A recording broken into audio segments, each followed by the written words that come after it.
giù verso il mare è tutto libero, bello e pulito. La nostra quota in questo momento è 850 piedi. Andremo anche a controllare la manica a vento naturalmente.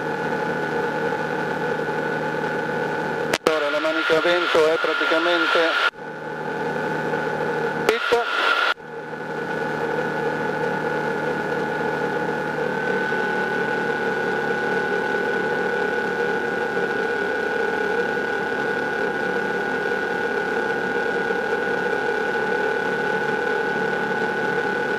Allora, la sorveglianza aerea territoriale praticamente si sviluppa con questi mezzi, un mezzo ultraleggero o due mezzi ultraleggeri che si dividono lo spazio da controllare, vari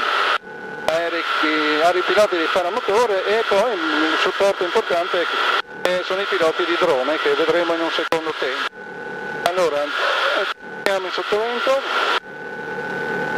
Al West India 7087 sottovento sinistro, pista 36. Di velocità.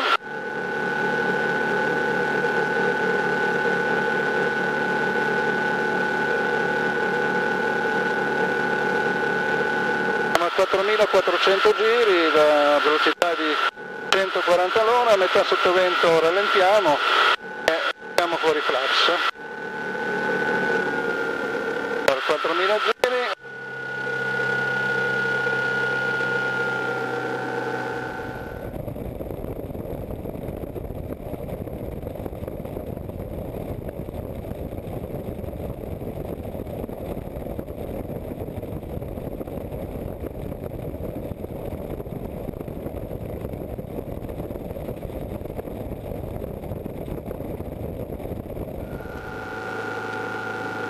La nostra velocità di discesa è 100 all'ora, potremmo rallentare ancora un po' visto che la pista sarà bagnata e quindi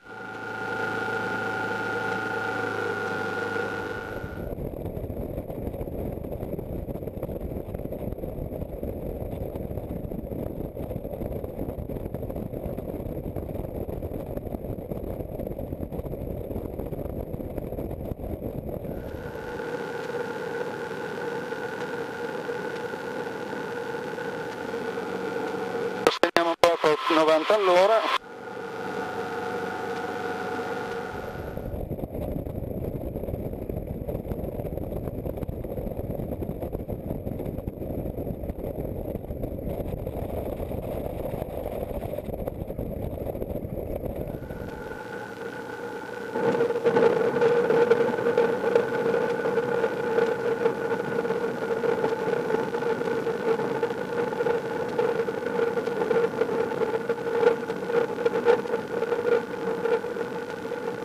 E a terra l'87.